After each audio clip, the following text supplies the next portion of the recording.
For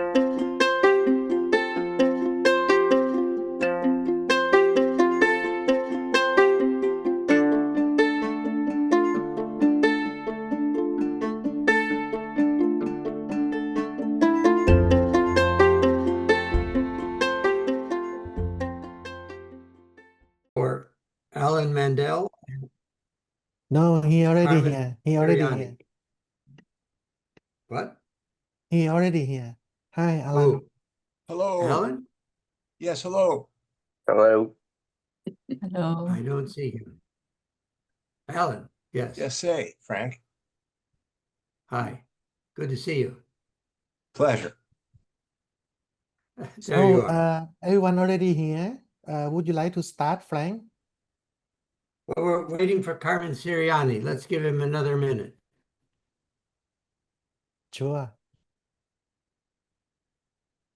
He's an old colleague, also of Alan's. It's a bit of a reunion today. Well, me too. Yes, you too. I was going to add that. Alan, it's long time Hello. no see. Yes, Do you remember me? nice to We see met you. we met at the University of Hull in the UK many years I ago. very much remember. Very much remember. Okay. Well, we can start and let Carmen come in when he comes in. So, welcome to our November CPS Zoom video. Today we have the pleasure of having Jan Lim from Singapore, but currently in Belgium, where she did her doctoral research. She is a researcher and practitioner working at the intersection of citizen participation, planning politics, urban governance, social innovation, and she says more than human perspectives.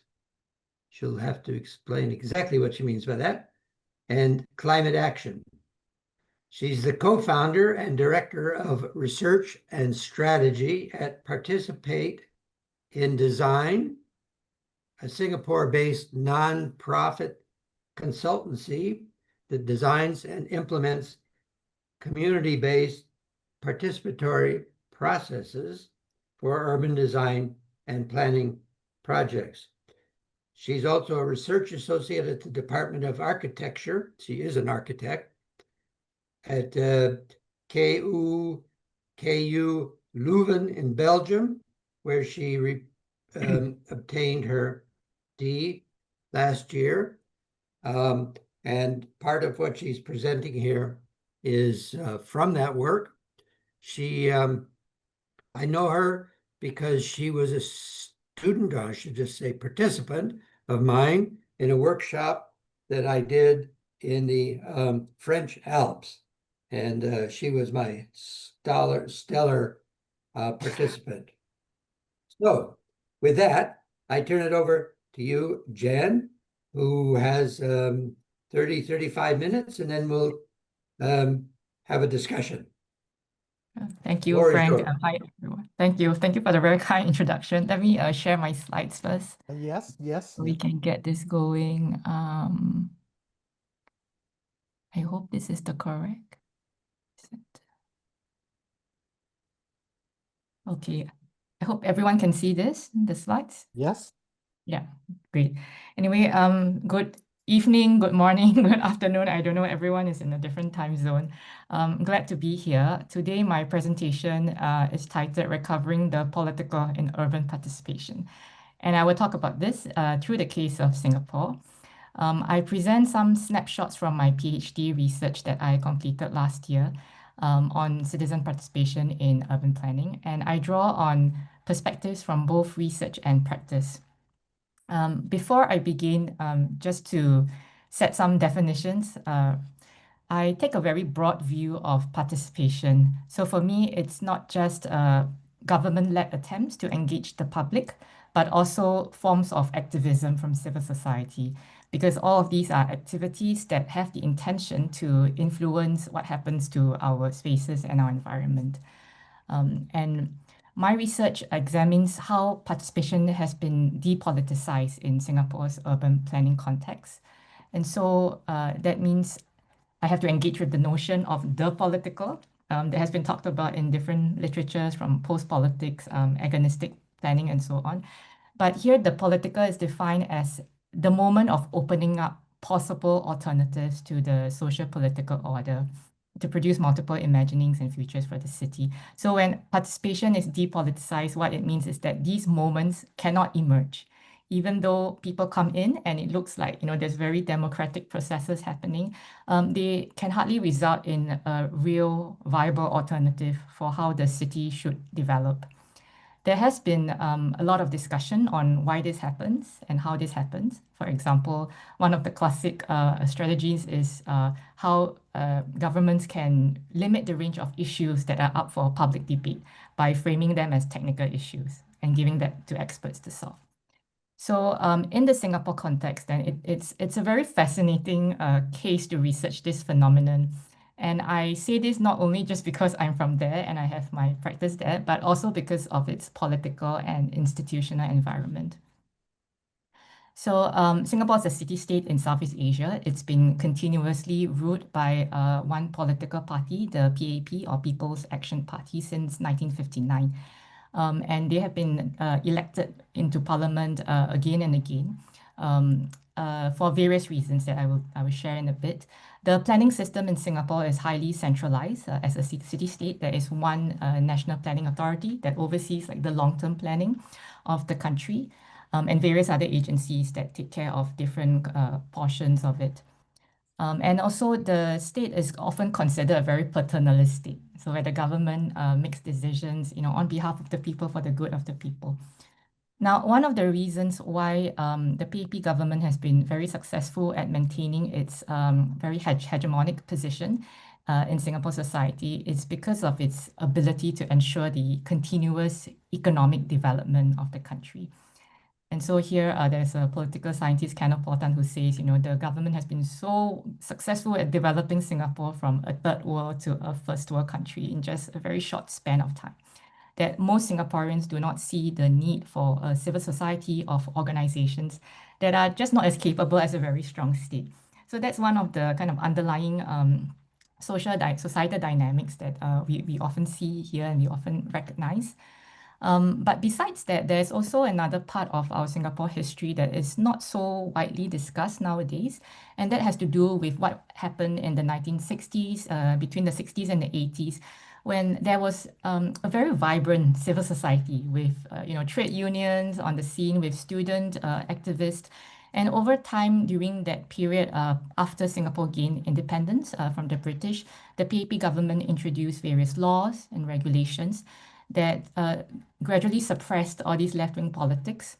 And it was done in the name of maintaining a very stable political system, so as to attract foreign investments and money coming into the country, so for national survival. So that was the rhetoric used at the time. And I mention this because I think it's important to understand how this combination of factors have created an environment where participation takes on a certain flavor in the Singapore context. There are certain rules, there are certain what I call institutions. So there are rules, there are norms, there are shared understandings of society, how we should behave as a citizen when we come and enter spaces for public consultation that have been introduced since the 1980s in Singapore.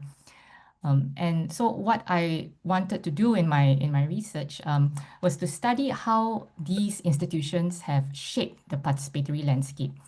And one of the arguments that I make in my research is that there are really different institutional mechanisms at play that contribute to making the participatory sphere in Singapore highly depoliticized, which means it's very difficult for citizens to introduce different visions of planning and of urban development, or to challenge the political order, to challenge the dominant understanding of land, for example. So to understand this better, I will take you today through a few cases. But before that, I just want to say that as I was studying how participation is depoliticized, I was also looking out for the alternative, meaning how are people then reacting to it or responding to it? Do they try to repoliticize it? Can they do it? And so what are the consequences for trying to do that? So this slide is just to show the overall structure of the research. I won't go into it in details, but if there are questions later on about some of the theories that I borrow, we can come back to it. I just want to go quickly into the 4 cases. I will talk more briefly about the first 3, and then I would like to delve more into the 4th one, and that is the case that involves my own organization, Participate in Design. So just a quick overview. The first case involves the government organization, which is the main planning authority in Singapore, and how it approaches participation. And the second case is a program for participatory neighborhood planning. That's also led by the Public Housing Authority, which is another state agency. A third case is on some groups of civil society that were responding to the government's plans to redevelop one of Singapore's oldest public housing estates, and the modes of resistance that they used in this context. And then the last one is Participate in Design, that works as an organization that works as an intermediary between government agencies and citizens to implement participatory design projects across the country. So without further ado, and different methods were used for the different cases. So now I move on to the first case, and that's the Urban Redevelopment Authority, or URA for short. This case is a very interesting case to study how the discourse of participation and how different instruments of participatory planning have been used to produce very specific meanings and ideas of what participation is. So as I mentioned, Singapore has a very centralized planning system. And in this system, the URA is the National Planning Authority that has the mandate to plan and develop the entire city-state, and it's able to do very long-term planning, including like up to 50 years of planning. And what I did was to study the discourse of on the URA's approaches to planning and participation over a 35-year span from the mid-1980s to 2020.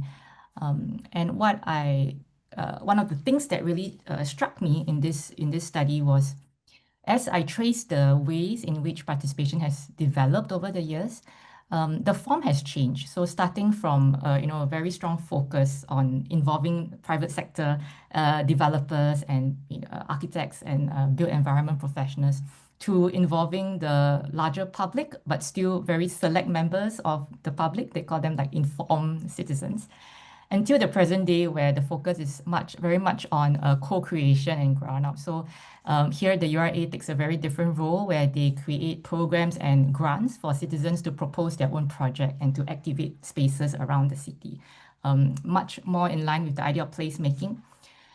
So what I realized was that even though the form of participation has changed across these 35 years, there were there were 2 main emphases in how the URA approached participation, and these were very much tied to 2 big governmental goals.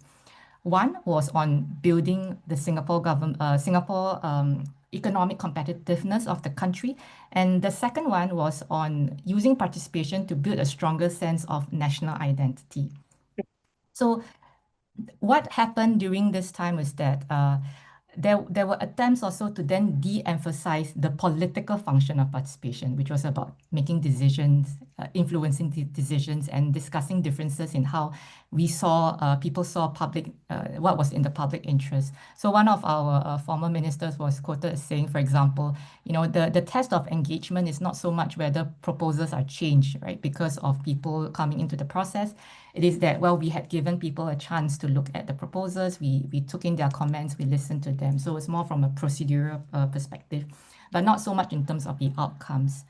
And of course, as this happened, there were also groups from civil society that were arguing against these ways of understanding participation, which was quite narrow, to say that, no, you cannot take out the idea that we are all trying to change the outcome and to really influence what you are doing to the country, which areas to develop and not. The interesting thing about this case study was that what I realized was that it was not a depoliticization of participation. It was not just about limiting the range of issues that were up for discussion by the public, but it was about the very idea of what participation was about.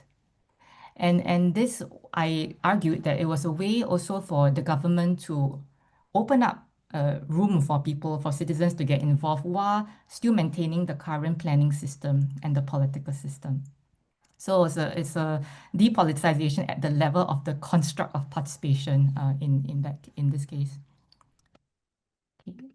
The second case was the Neighborhood Renewal Program. And this was a case that showed how Singapore's grassroots system had a role in shaping resident participation at the level of the neighborhood. So this is a more current case that started.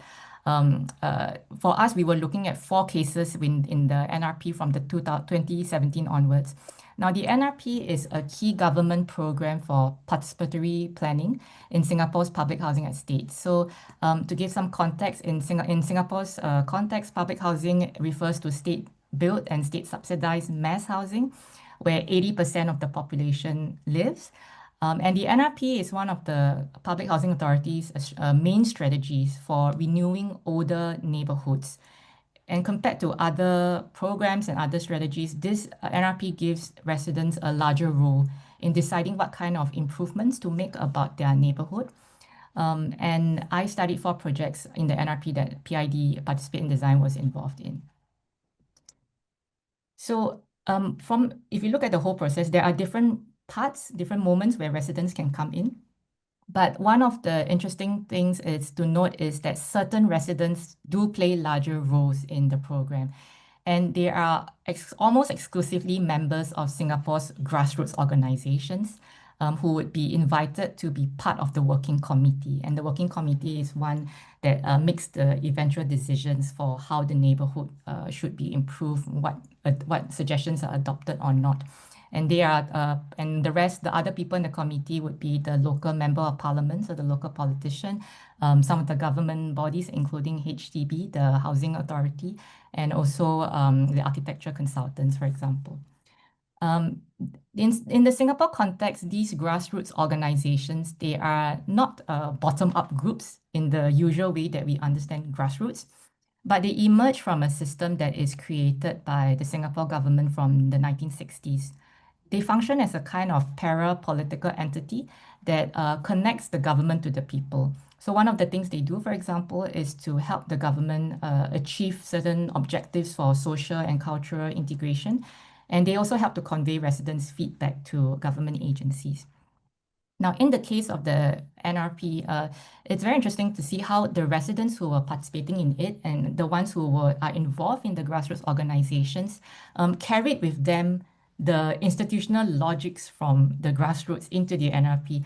So one of the things that they would do was to take on the role of helping the Housing Authority to promote the program and to kind of pitch it to their fellow residents as, hey, this is a program where you don't have to pay additional money because it's funded from taxpayers. And if you just say yes, we can help to make your estate better for you. So they would have a very strong drive to try to get residents to say okay, because they needed 75% of the residents to give their consensus to the plans before it can move on to the next stage of implementation. And what happens was that sometimes, even before the plans were finalized, they would already go knocking on doors to the residents to get their signatures to make sure that they could hit the target for it. So this whole understanding of how the NRP worked in reality raises a lot of questions about the possibility for these grassroots members, these residents in the grassroots, to take a fundamentally different position that is not aligned with their state-given objectives. And that was one of the things that I was studying in this case study. Okay, I move on to the third case study. And this one was on some of the civil society groups at Dakota Crescent. So Dakota Crescent was a housing estate that was slated for redevelopment in 2014. And usually, these government-mandated redevelopment projects, they happen quite frequently, as you can imagine, for a very small city-state that's very dense. And they are usually accepted without much public fanfare. But in the Dakota Crescent case, this triggered quite extensive civil society mobilization, which was quite unusual for Singapore's context. And there were two reasons why this was so. One was that this estate was one of the earliest forms of public housing that remained in Singapore, and it had quite unique architectural features. So there was a group that formed made up of primarily architects who were campaigning for the entire estate to be conserved. The other reason was that the residents who were affected by this redevelopment project were mainly from very vulnerable groups. So a lot of them were elderly people who had been staying there for over 50 years. Many of them were also from the lower income groups. And even though the government from the Public Housing Authority gave them, financial compensation and benefits and supported them to relocate to the new estate, the replacement estate, there was still a lot of social, emotional needs that were not being met at the time. So just imagine, like, if you've been staying there for 50 years and you had to be, you have to pack up your things and moved, and as a 80-something year old, it can be quite scary. So another group of younger people formed to give this support and care and to help them to provide that kind of social support for these residents. Now, what I studied in this case was to look at the strategies that these two different groups and other groups also used to influence the government's redevelopment plans and their relocation policies, and whether these resulted in change. And what this case showed was how difficult it is to challenge the Singapore state's approach to redevelopment. So one of the examples I would give is the group that was campaigning for the conservation of the estate. So when I spoke to them, it's quite interesting because they produced a report at the end of the day for the government to show different options, 4 different options for what the Singapore government could do with the area.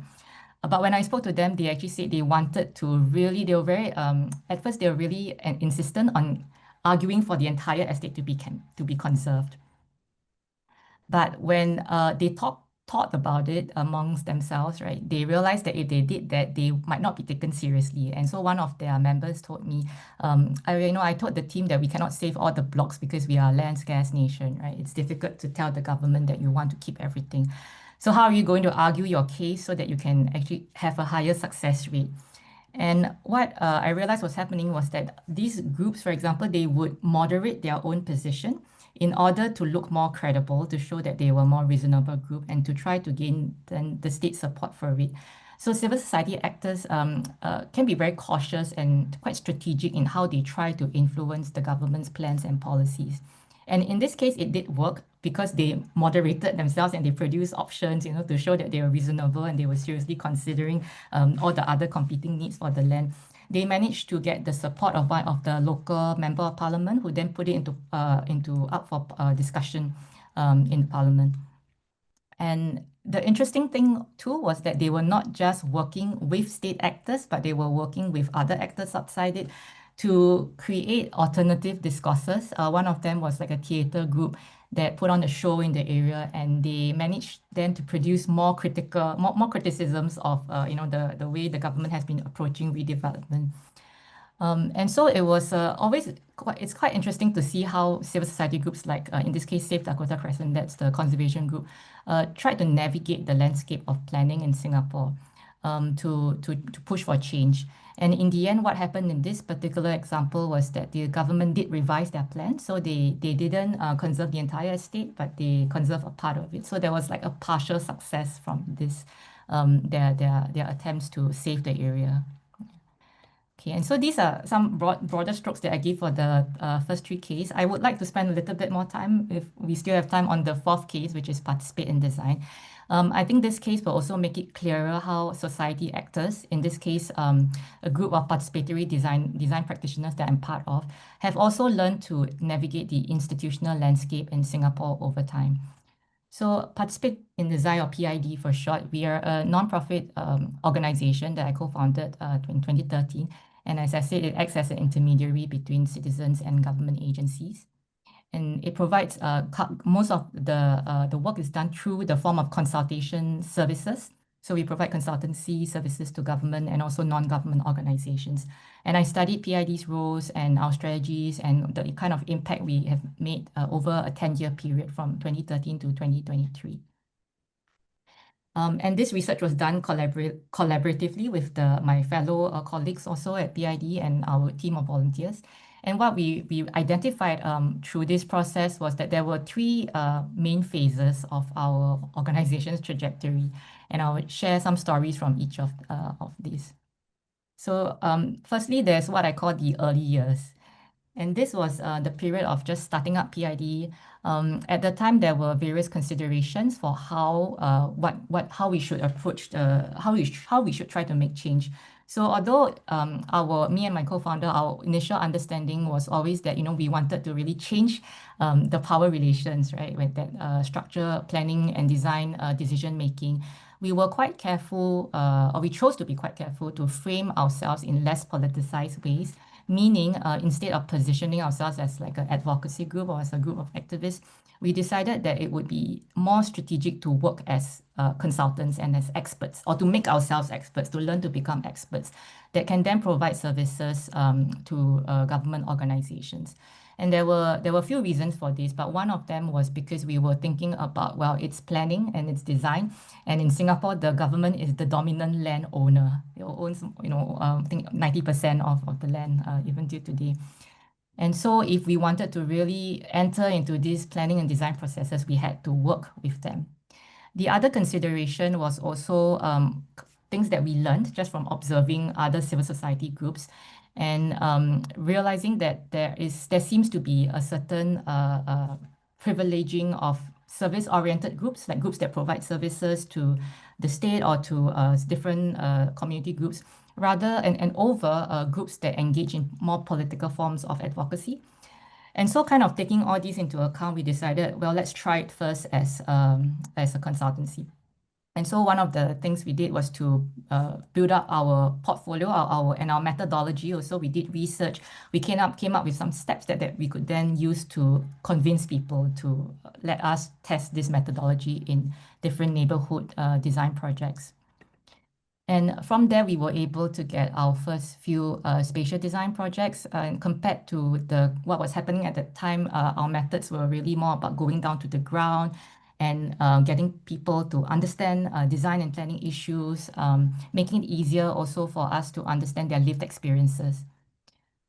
And we were then able to build some interesting projects that gave us a bit more credibility with other government actors.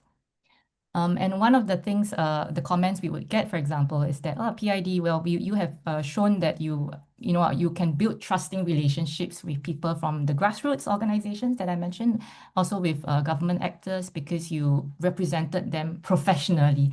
So this was feedback that we got at the time that kind of convinced us that we made the right decision to maintain to kind of take on the position as experts and to also maintain our stance as a neutral intermediary.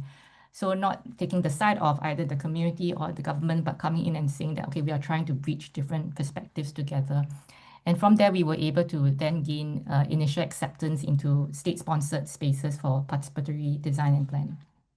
So that was the first phase. Now, as this happened, we then move on to the second phase, which I call the scaling up phase, when we managed to get involved in bigger projects, usually working with other design and planning firms or other different multi-government stakeholders. And we were able to do more projects across Singapore as well. But what happened in these years was that as we were taking on these projects, we realized we had to learn to become better experts and better consultants, better project managers almost. And we ended up adopting what I call a techno-managerial approach to participation. So we're almost like a research consultancy at one point where we look at citizens as data points. Instead of our original intention was not to do that, but to really focus on like building up community, thinking how to empower people, how do you mobilize for change. And I can share some stories from this period. So one of them was, for example, we were involved in a master planning project where the client, which in this case was a government agency, they had already made certain decisions to demolish a very popular landmark. but they didn't want us to be transparent about this with the public because they were afraid of the backlash. And so when we realized then when they hired us, they wanted us to go and find out how the public felt about this landmark so that they can then think of how to manage the potential fallout. Right, so it's a quite classic case of where our participation has been used in almost like a manipulative way, you know, for public relations. And another case, another example of a dilemma we had was, involved the exclusion of certain communities from the engagement process. So when we do our participatory approach, we are usually quite place-based. So we'll look at all the stakeholders who are living and using in that area. And sometimes in some areas of Singapore, there are groups of migrant workers. So these are people who are usually from South Asia who work in the construction industry. They can be semi-skilled or unskilled labor, and they generally don't have a very strong position in Singapore society. So when we go on and talk to them, we realize that some of our partners, and they were from the local grassroots organizations, the local politicians, they were not very happy that we were doing that because to them, these people are not constituents, right? So they are not stakeholders who should be involved. So for both of these cases, then we realized that when we come in from a position of being like a conventional consultant, right, we had the dilemma, like how do we deal with what were actually really depoliticizing and can be very exclusionary practices. And so do we end up saying yes to the client, or do we then try to maneuver for change? And in the first example with the landmark, we did go along with it. The second one, what we told them was that, okay, let us, we will try to prioritize your residents, but you know, if these groups of migrant workers are there, you cannot stop us from talking to them. So we will talk to them anyway, and we will present a whole report, you know, with recommendations from different stakeholder groups.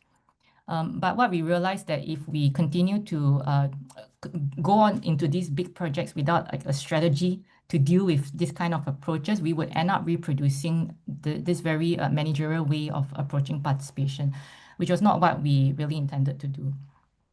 So this brought us to our third phase and current phase, which is where we tried to see, okay, how can we recalibrate then? How can PID recalibrate itself? So as we were continuing to be involved in these larger scale citywide participatory processes, we were also looking for ways to come up with different smaller scale experiments, or to look for allies within the government who would allow us to do these experiments, where we would let go of the decision-making process to the local residents. And one of the projects, for example, was it was an art project, it was an urban art installation where we gathered interested participants and we got them to design, create, conceptualize, and execute the whole thing from scratch. So that was a very much more like lower stake project compared to like a big planning project, and therefore the stakeholders were comfortable with us doing that. Another thing we have been trying to do more intentionally, is also to do what we call bending the brief, to bend the brief that we are given, and to see whether we could inject programs for capacity building, intentionally building up the local residents' capacity to come into the design planning process as a co-facilitator. So then they also learn to talk to their other residents, to engage the government agencies and to present their ideas to the government agencies. And so these are things that we have been doing in this last phase. And initially, we had a mix of responses because we were trying to do things that were not very common. And these resistance came not just from people within the government, but also from the residents themselves who told us that, well, we're not very sure, like you want us to do something that, you know, we've not been doing before.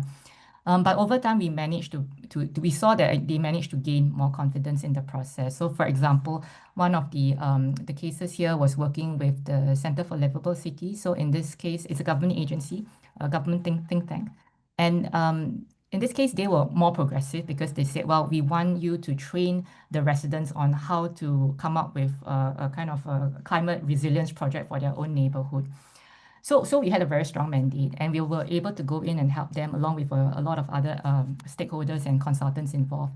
And what happened in this case was that the residents managed to switch the agenda. Initially, they were tasked with working on flooding because it was one of the issues that were identified by experts as very critical for the area. But from the residents' point of view, extreme heat was a bigger issue. And so they managed to discuss and to shift the whole direction of the project to work on heat. So they were engaged in a lot of community planting projects, different design projects, and so on. And so we saw these small changes happening, which were very encouraging. Now, looking at the overall kind of trajectory of like PID as one organization, in the landscape of different groups that are doing different things in communities in Singapore, what we saw was that, well, we did try to evolve our approach to participation over time.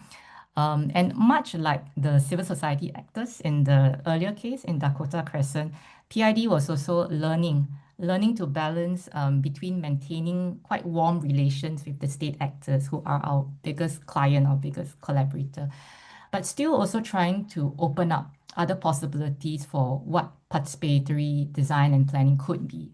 Who are the actors we can still bring in and include in this process? And how can we increase the citizens' capacity to really own the outcomes and not just give an input and just leave it as at that. And I want to just end with a last slide, and then we can open up for discussion. And when I was just reflecting on like these 4 cases, I think one thing that I feel they show is that even within a highly depoliticized participatory sphere in Singapore, where these invisible barriers and constraints, sorry for the typo, there are still ways for different groups outside the state to engage in repoliticizing participation, meaning how to open up the process so that there can be some alternative outcomes for the city. But these ways of behaving or practicing repoliticization, it's not very direct. It often involves a combination of trying to reproduce the existing system while very subtly trying to make some changes outside it. And when I looked at the different cases together, I would also argue that they did result in some very localized democratic shifts. They resulted in specific changes to specific changes to the redevelopment plans, like in the Dakota Crescent case. And I didn't elaborate on this in that case, but in that same case study, some of the other groups also managed to change the government's view of the policy problem on relocation, dealing with the elderly residents. And in PID's case, in trying to increase residents' involvement in decision-making for some projects. And on the whole, these activities help to make the outcomes better. Because they help to then ensure that the eventual urban outcomes fulfilled a wider range of societal needs beyond the government's strong focus on economic and material needs of people. They help to fulfill people's cultural needs, in terms of conserving the estate, also the social and emotional needs of the residents who are relocated, and the need for political participation in deciding how your neighborhood and your city should be like. So I will leave the presentation. I will end the presentation here. Yeah. Thank you. Thank you, Jan. Very interesting. Before we Should go Sorry, should I stop sharing so that I can engage with everyone? Yeah, maybe so. Okay. Yes. Okay. I neglected to introduce all of our participants. What I propose to do is introduce you as you have a question, and at the end I will introduce everybody by way of thanking you for participating. Keyword is participation. Okay, so questions? Susan. Okay, well, I thought this was an excellent example, but it also shows the peculiarities, I guess I would say, of Singapore, which has, well, you have this quotation at the beginning from Kenneth Tan, and I think it is true that Singaporean citizens appreciate the outcomes, and thus they aren't that likely to say, oh, we really need more political power. But beyond that, the government has always been terribly fearful of politicization of ethnicity. And within the constraints that you were talking about, in any one of these public housing projects, there's a requirement that the ethnic composition be proportional to the ethnic composition of the island as a whole. Or I should say the citizen population of the island as a whole. And this means that let's say that these people there decided, well, they really would have liked their redone project to be all Chinese. Well, that just wouldn't be allowed. And so there are these initial constraints, which are what have made Singapore as successful as it is. but you don't really want to say, oh, well, we can politicize those kinds of things. Then within any planning project and within planning theory, there's always this tension between process and outcomes. And so one of the arguments that one can always make in Singapore is, well, the outcomes have been so good. Why do we want to really enlarge the process? And so it is being done, as you correctly point out, within constraints. That is, yes, you can participate as long as you accept the initial premises of what they're going to do. And the question in terms of outcomes, well, is this really a bad thing? In my studies of participation in lots of parts of the world, what I generally find is that people really don't want change. And so the politicization is often over, oh, well, they want to build, to increase densities. Well, we're going to oppose that because that's just going to make the standard of living worse, or it's going to bring in the kinds of people we don't like. And that leads to, I think, what is the biggest issue, which you briefly touched on, of the non-legitimation of certain participants. And that is that in Singapore, there is no participation allowed by the third of the population that are not citizens. And so what you have is essentially a monopoly of the politics and participation and outcomes within Singapore by people who are Singapore citizens. And if you're not a wealthy non-citizen, it is very hard to gain citizenship. And so we have these large numbers of South Asians, who you briefly mentioned, who simply have no participatory rights and can't live in the public housing projects. But there's also, in Singapore, as you pointed out, the government owns all the land. And so that also allows a much greater scope for participation than exists in Western countries, where private ownership of the land is so determinative of anything that is a much greater constraint, I guess I would say, than the constraints which the Singaporean government puts on participation. So in certain ways, you could say there's greater participation, freedom of participation in Singapore than elsewhere, precisely because there is, in fact, so much control over land use. Yeah, it's a Let me just say, yeah. Sorry, that was Susan Fainstein, a professor of planning at Harvard University. Go ahead and I answer. taught for 7 years in Singapore in the Lee Kuan Yew School. When I was just founding PID, one of our mentors, who used to be acting minister for Singapore government, passed us your book. So that was how I first learned The Just City. So, I was just reflecting. Yeah. I was reflecting on what you mentioned also about the process versus outcome kind of debate. And I would say that, yes, by and large, a lot of Singaporeans, as you know yourself, are quite happy. I mean, more or less happy with the Singapore government. That's why they keep voting the PAP government, into power. But I would also say that if you look about outcomes, there's never really a purely good or bad outcome. It really depends on who is it better for who and worse for who, right? So for certain people, better for whom, sorry. So in this case, when you look at the average, let's say, middle-class citizens and the opportunities that are given to them to participate in the planning, focus groups, now there are more and more of them also from the government. And also the kind of neighborhood scale participatory programs that I shared. It seems like there's no problem there. But that's also not forgetting there are groups of people who are not included, including the migrant workers and including even people who live in the rental housing flats in Singapore.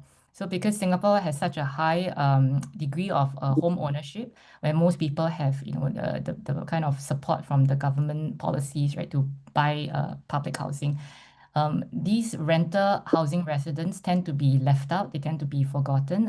When we, for example, tried to engage them in some of the neighborhood renewal programs in the second case, the policy is quite clear that the NRP is meant to benefit homeowners. So these are the people they wanted us to engage. And when we made an argument and said, but there are also there are rental blocks all across Singapore, and a lot of these tend to house lower income groups who cannot afford to buy housing, so they are given the rental flats almost like as a stopgap measure, like a temporary housing. But even when you say temporary, some of them can have been staying there for many, many years, so it's more than temporary. And when we say that, well, we need to talk to them too, because they are also part of the area, there's a lot of resistance to that. There can be a lot of resistance because they are not part of the target group from the point of view of the Public Housing Authority or the grassroots. So I would say there's still a lot of things that can be improved. And when you think about who benefits and who doesn't, then that opens up the whole vision of what participation is and how it has been defined according to certain parameters. That's one thing about the who. The other one is also what kinds of participation, because there are certain like as I mentioned, if you provide a service to the community, it's very much welcome. But if you come in as let's say a climate activist, or you come as a policy advocate and you try to say that, well, this is not great and we need to make change, the response can really be quite different, and it might not be such a warm reception from the state. And this has been studied in other studies in Singapore on collective action, on urban activism also.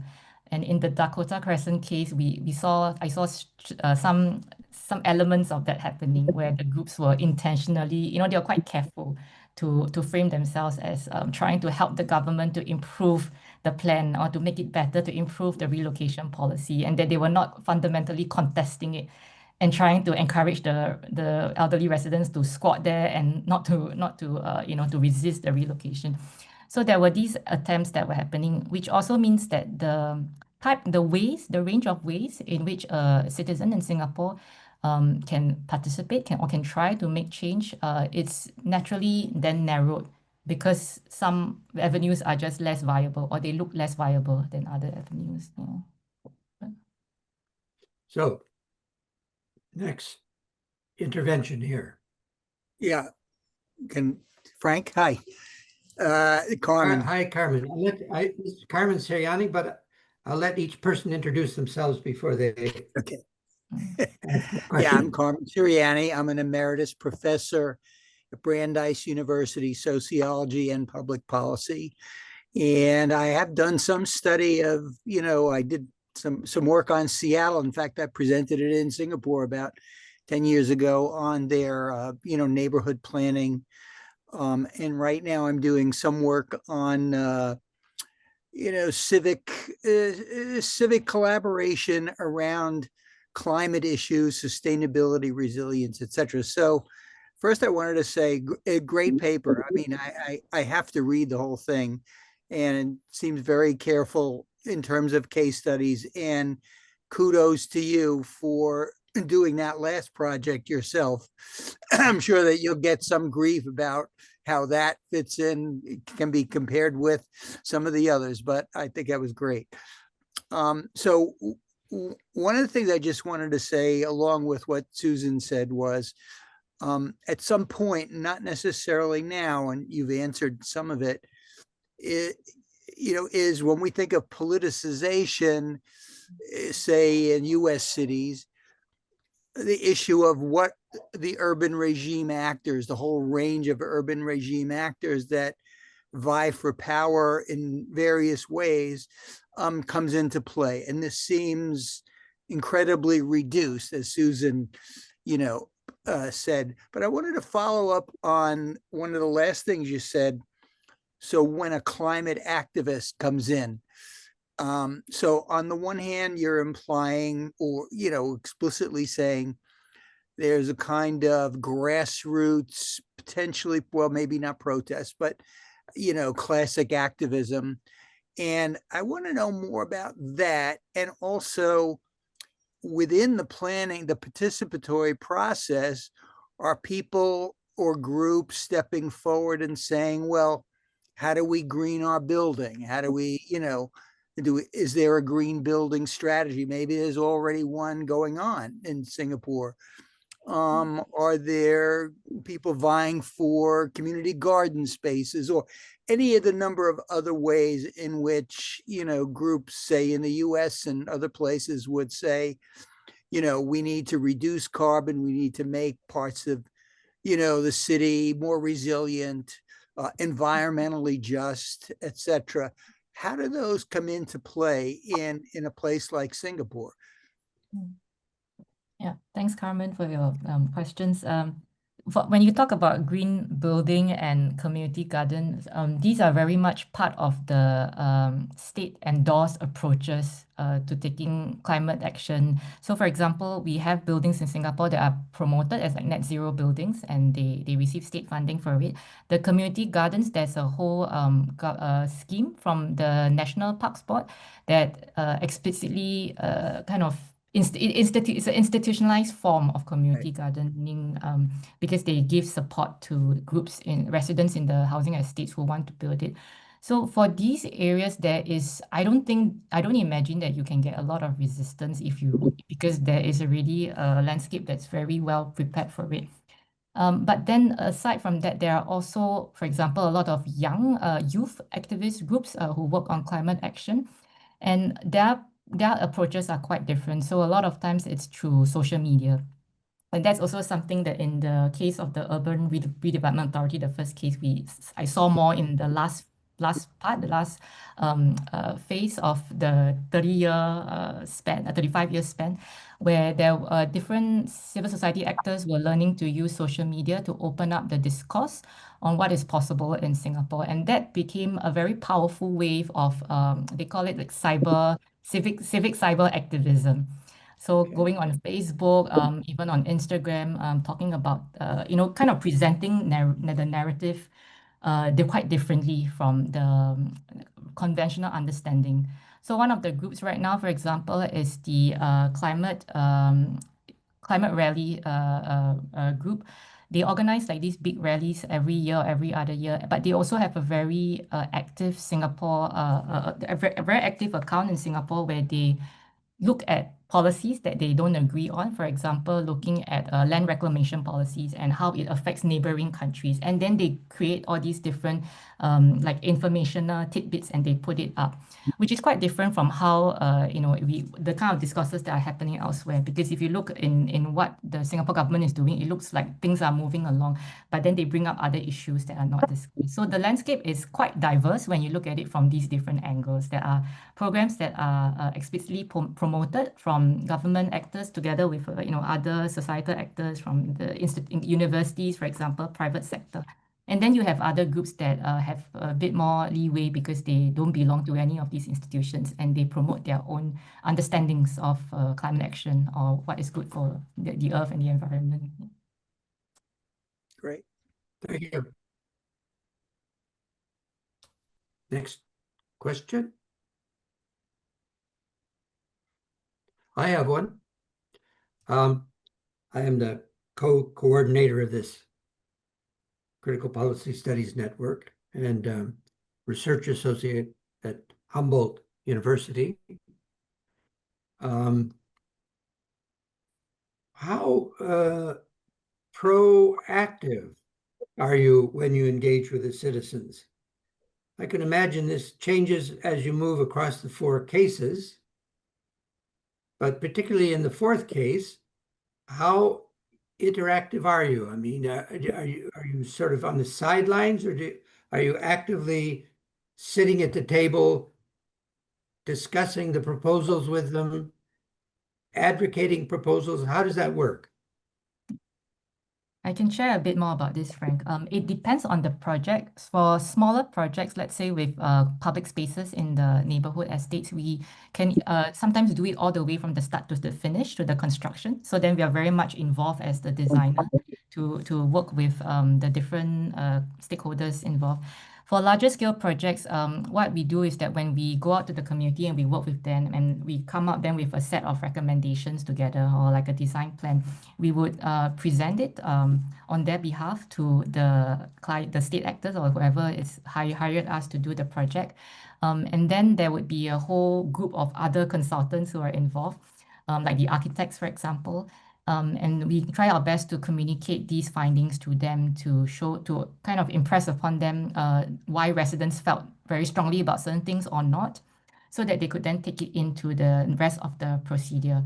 But for projects, like, for example, like the neighborhood renewal program, our involvement stopped after we handed in that report and those recommendations, and we no longer have control over what then happens next and what are the exact inputs from the residents that get adopted.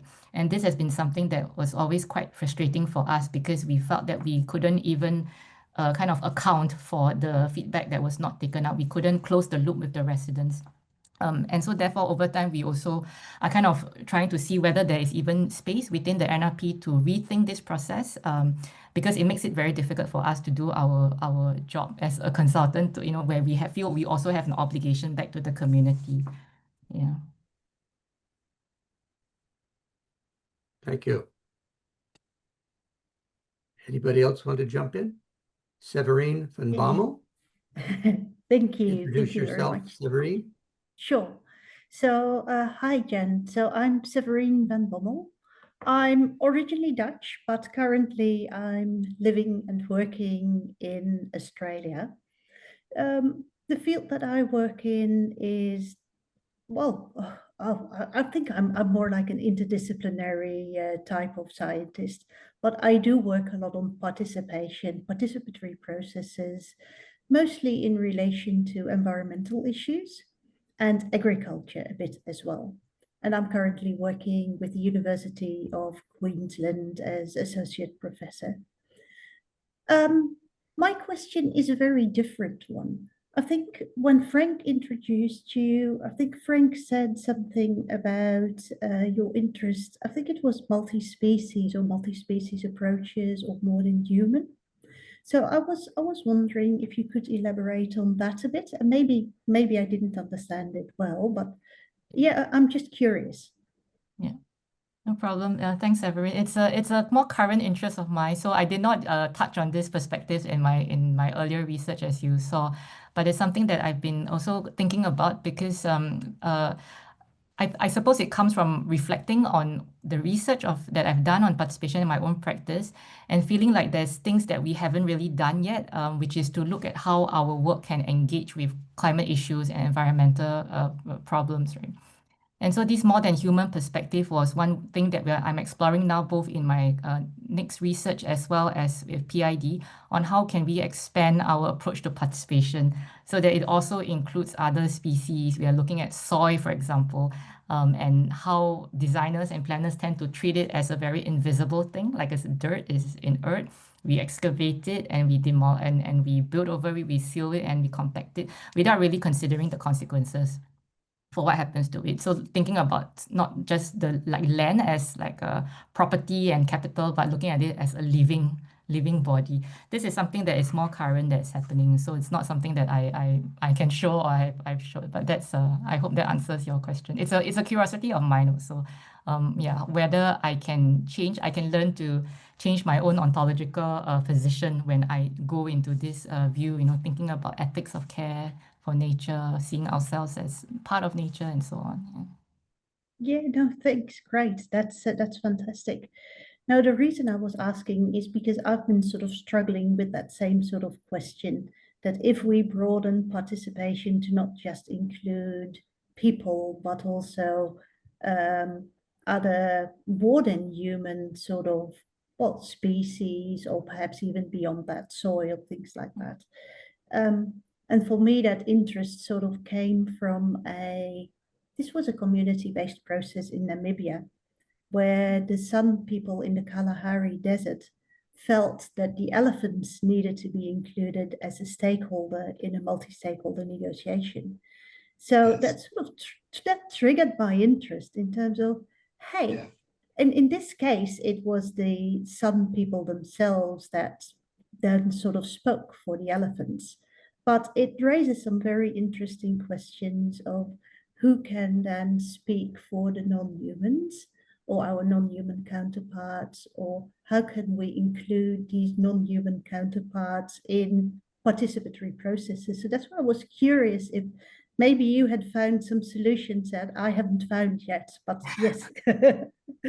Unfortunately not. I'm still studying them myself, but I do know there is quite a wealth of information that seems to be out there already, both in the literature, but also there are groups like in the Netherlands. I found a group, I think Concentric on no, Repatterning Collective, and then they work with a British organization called Concentric Leadership, that they produce toolkits or they produce information on these more than human methodologies that are quite fascinating. But again, for me, it's also because of my interest in planning and politics, it goes back into, well, how can we implement or how can we operationalize these forms of thinking in a world where planning has a certain value, right? There's an economic driver behind it. There's a certain way of looking at the land and developing it and trying to see whether there's a way to reconcile this or whether the change can be made at a more fundamental level. Yeah. Yes, yeah. Thank you. Okay. That is an I think I would- interesting perspective. Alan Mandell, Hi, everybody. Empire State College.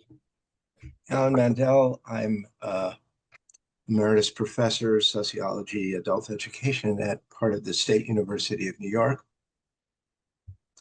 And I began my studies in sociology with a TA named Carmen Sirianni 53 years ago. So what can I say? There is continuity in life. Jen, I very much appreciated your presentation. This is on a presentational level because, like Carmen said and others have said, the specificity of the cases is just enormously engaging and really, really interesting as a way to help others like myself who know much less than probably everybody in this gathering about the details. So I really appreciated the way in which you approach this and tried to introduce us to the problems you were dealing with. I thought it was very effective as a presentation. Thank you. My question is probably a pretty basic one, Jan, and it has to do with how you, in your consultancy work, gain legitimacy among the people who you are. Again, the verbs are even complicated. Working with, if that's even the term. Why do they trust you? How do you articulate your particular interest in helping them, in advising them? I mean, in some way, to me, this is a question about how you navigate, you use the word navigate, how you navigate your expertise within the context of trying to also strengthen their expertise. I guess I'm just wondering about your self and group presentation and why these people would trust. Do they think you are being neutral? Do they think you are completely supportive of a particular point of view? How do you articulate your interest and the nature of your participation in these projects? Thanks. Thank you, Alan. One thing I would maybe just to start off by saying that when we started up the organization, we were not starting from scratch, meaning there's been a history of doing consultation in Singapore, mostly pushed by the government. And around the time, I think a few years before we formally founded the organization, there was what we call till today like a watershed election, 2011, where the Singapore government had its lowest share of votes ever. And by lowest, I mean like 60%, 60. So it's still high by international standards, but it was low for the Singapore context. And that was kind of, I mean, there's a lot of political commentary about it, but there was like a wake-up call. So they realized that, well, citizens were not happy. And one of the responses that emerged from that time was a renewed focus on citizen engagement. And how do we then bring people in, show that we are understanding them, trying to meet their needs better so that they will be less angry, right? Less grievances. So that kind of also gave us, I didn't elaborate when I presented earlier, but this also was the setting that we entered at that time. And I think it helped because already there were still naysayers who didn't believe in what we were doing and say, why do we need more inputs from the residents? But there were also slowly pockets of people, pockets of spaces and groups of people within different government agencies and the ministry that expressed interest in the kind of methodologies, the frameworks that we were proposing to them. The concern wasn't so much like whether we should bring people in, but how do we do it? It was always a question of how do I know that your methodology will give me the results that I want? And I think that's what you're asking. Yes. So when we started out, it was a lot of trial and error. It was working with a group of a community that we had already been doing work in the urban arts sector for some time. So we had a certain level of trust because of that. We had been doing work as students, even as university students before that, working with the local grassroots, the local communities, getting them involved in smaller scale projects. And so because of that, we were able to secure that very first build project with the politician there and the grassroots. And that then became like a very important addition to our portfolio that we could show to other members of parliament and other grassroots actors in other neighborhoods in Singapore. So having that precedent was quite critical to show that the methodology, our approach was not just a theoretical one, but it can be implemented, and it was implemented successfully, meaning that it resulted in a built outcome where residents were happy and there was no adverse reaction to it. So that helped us to kind of get over the first bump, which was how do you show that your methods how can you demonstrate the feasibility of your methods? And then when you talk about trust, I think a lot of it, there's two aspects of it. One was gaining the trust of the decision makers. So it could be the agencies from the state, or it could be the grassroots actors, but also the trust of the residents themselves who come in the local communities. And I had reactions very early on. I think I remember one of the first neighborhood renewal program that I did. One of the residents, very young man, came up to me and he said that, why are you talking to me? Because I asked him for an interview, and we sat down for like over an hour to talk. And he says, I believe that the decision has already been made, and you know what the town council, which is the local project manager involved, what they are going to do. So you are just talking to me to legitimize whatever you're going to put, on the plan. And so I had to really sit down and just listen and find out why he said that, and to also assure him that if I knew the plan was fixed, I wouldn't be involved in the first place in this capacity as a consultant. I would say that, there isn't really like a clear strategy on how to navigate this, but what I like to do is just to build up that very relational approach, meaning I really sit down, and with my team also, we try to connect to people and really just to show ourselves, just active listening, and to show that we are listening and that we are also very open to things that they say. So it's about showing up, and it was about just being ready to listen and to take down notes and to show that we are taking all these in.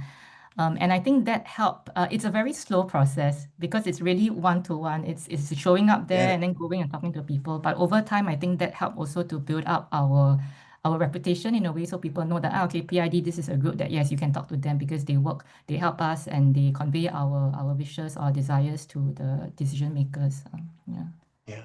I think if I could just say, Jan, incredibly interesting. Two things that hit me about it. One, if I'm understanding this right, the very notion of consultancy has legitimacy. It is not an unusual thing that consultancy exists as a process that people understand. And that's interesting because I would assume there are many contexts where that's not the case at all. That consultancy, and this is the second point, I guess that this young man's response seems very interesting to me and not unusual in contexts with which I'm familiar with, which is a massive suspiciousness that the consultancy is just going through, the steps that are necessary to legitimate a decision that's already been made. So how one breaks that kind of, cynicism or or significant questioning that in people's past, in different contexts, the consultancy has basically been fraudulent. It hasn't really been listening. It's saying we went through this process, but we already knew where it was going. So I think it's really a very interesting situation to Thank you. think about. So thanks, Jen. I also say that there's power in the knowledge, you know, like when you talk about consultancy having its own legitimacy, because for us it was also tapping on that, kind of like being aware of that over time, and then tapping on that to show that we can have the expertise to deliver what they want us to, you know. So there's something to be said. I think that's also like a different strategy. That's a certain strategy that people from civil society can use, and they are using it. Like in the case of the Dakota Crescent, the advocacy group, where they presented the report, and they're all architects as well. And they came up with like plans, you know, to show like that, yes, we have thought about it very rigorously, and we can present alternatives for what you, the government, are planning. Yeah. So. Interesting. Thanks again. Thank you. Floor is again open. Can I, right? Can I jump Piyapong? in? Okay. Yes. Say something who you are. Yes. I'm Piyapong from Chiang Mai University School of Public Policy. Actually, we work very similar. We also perceive ourselves as the think tank as well, and we work in the planning process and policy makings, including policy design. So it's very similar, and actually we in the same context. I think we work in the face of technocracy and of course neoliberal authoritarian somehow. So my question is actually connect to the point that you just mentioned about the knowledge politics. I think it's very interesting to point that out. I assume that in technocracy regime, I would say it's only valid knowledge or legitimate knowledge is the technical one or technocratic mode of knowing, which is we both already facing. I just want to know your tactics, how you deal with the epistemological injustice in the context that people usually you recognize different mode of rationality. I just assume that no one really care about different norms, I mean normative knowledge or a kind of specific situate knowledge that based on cultural rationality or something like that. So how you try to find a way to deal with the knowledge politics in the society of technocracy? Yeah. It's an interesting, thank you, Piyapong. It's a very interesting question, because I was also reminded that in the first case on the Urban Redevelopment Authority, when they started to open up the whole process, so moving away from just private sector, you know, developers being involved, but to the public, it was a very selected public, and it was called like I think at one point it was the informed public. That was a term that was used actually in the URA's discourse. So there was a certain certain characteristics that you had to embody as a citizen to show that you are articulate, you are rational. So going back to this conversation about the technical knowledge and everything. But since then, of course, things have evolved, opened up a little bit more. Now for PID, I think that's one of the impetus of our work. One of the challenges also is that how to show that the local knowledge of the people and the communities matter as well, and not just the kind of the typical technical knowledge of the the planners, the designers, the architects, and so on. And what we have been trying to do, I mean, for since we started, was to show that there is value in that. We do this firstly by telling a lot of stories. So when we go out and we listen to people, we build this kind of relational approach, working with them. We also connect with their stories, and then we try to put them into like the reports, the materials that we then present back to the decision makers. So using that, because a lot of times if there are different approaches, right? So we can do it like a quantitative study, and then we can say, well, we polled, and then this is what the people are saying. But for us, we feel like this doesn't really contain the flavor of how people see the world and how they see their environment. And it then becomes quite important to look at other ways of getting that kind of perspective out. So telling stories using, quotations, we take videos of it. We also do a lot of like visual images, and sometimes like artistic practices are quite useful for helping to convey like a different kind of way of looking at things. And we test out these different things, and then we try to then bring it, document it very well, and bring that kind of storytelling back to the clients and the government or non-government organizations that we work with. I think in the end, these things, whether or not they are taken up, it also kind of depends on the own value systems of whoever is listening.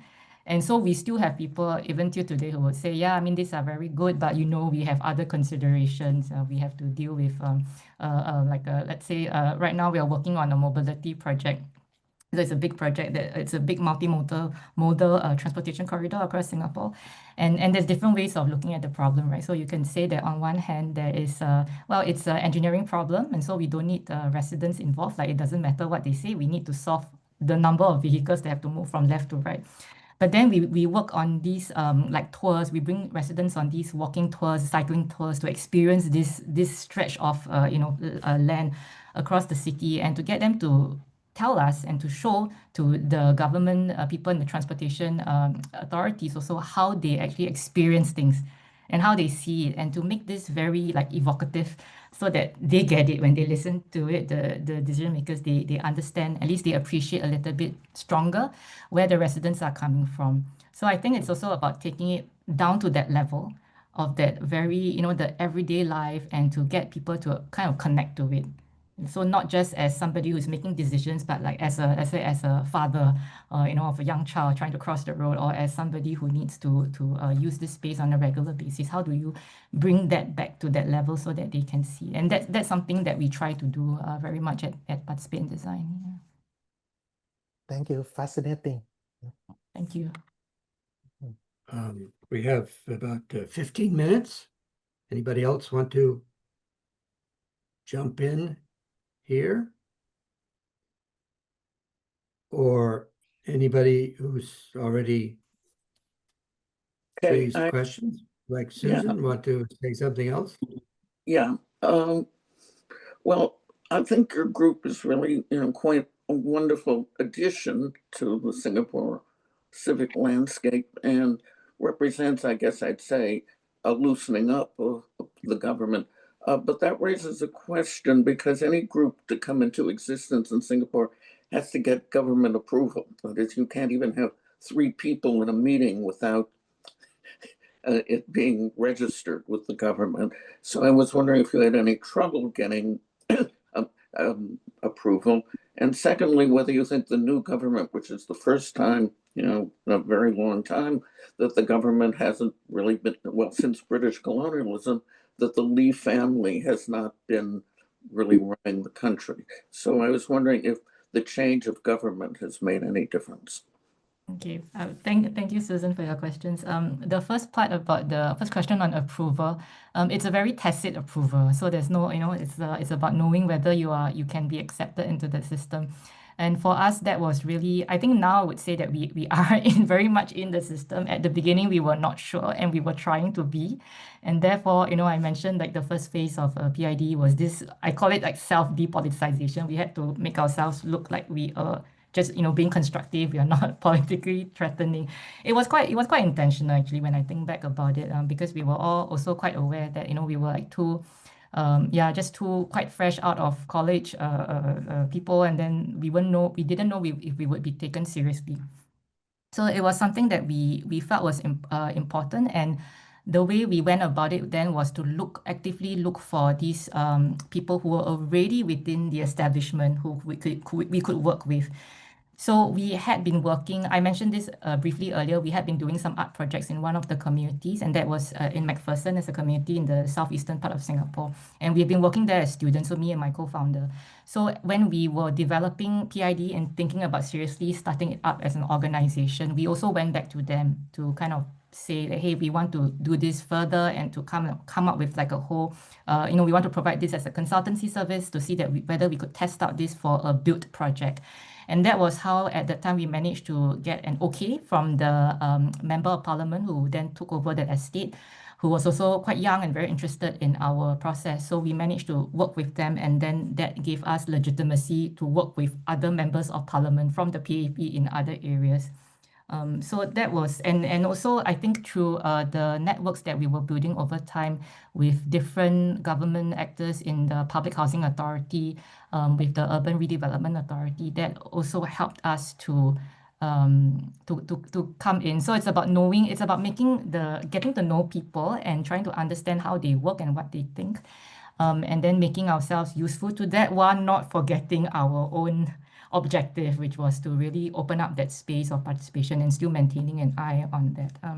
Yeah, I don't know if that answers your question about the. It does. Yeah. So, okay. And then the second one's an interesting one.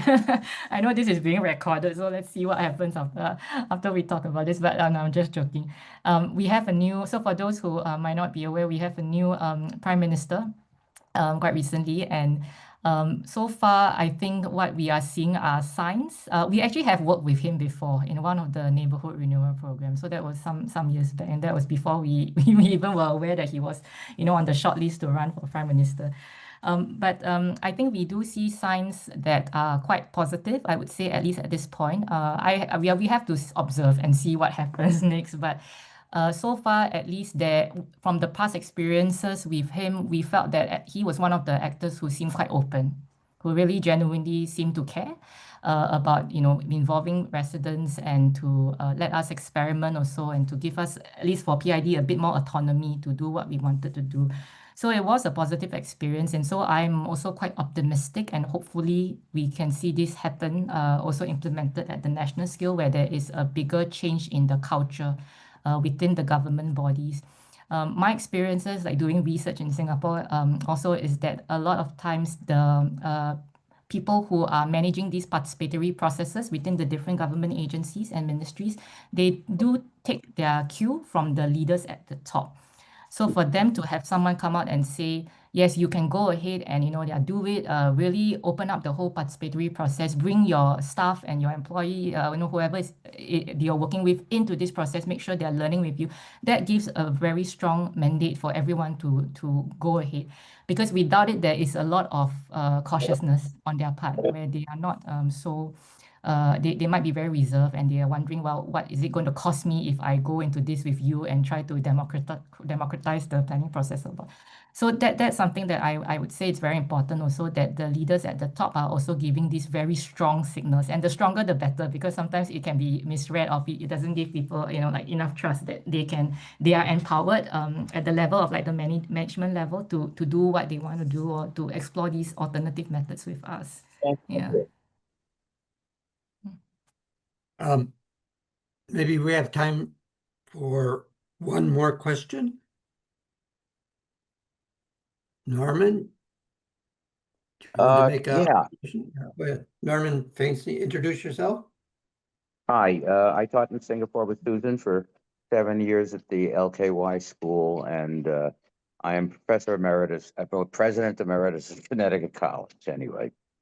My question is the sort of the larger picture of planning in Singapore and the vast sector. Susan mentioned migrant workers and how little participation there is for them, and how, in fact, the government has a wall of ignorance in which they claim that these people work for private companies and they don't have anything to do with them. That's 1 million people in a 6 million population country.